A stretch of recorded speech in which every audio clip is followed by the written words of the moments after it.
Радик Хэм, Ирина Газизовлар. Пришли поздравить вас. Hayırlı kеш, исәнмесез, хөрмәтле дуслар.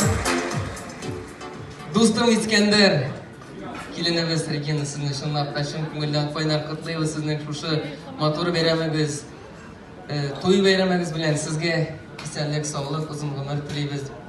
Күп итеп бәбиләр алып кайтыгыз. Бергә дуслар булып, аралашып яшәргә насыйп булсын. Бір-біріңізді яратып, аңлап, яклап, саклап яшәгез. Бір-біріңізгә кирәк булып, терәк булып яшәгез. Бәхетле булыгыз. Амин, шулай булсын. Киләсе җырыбыз сезгә бүләк булсын. Син минем бәхетем.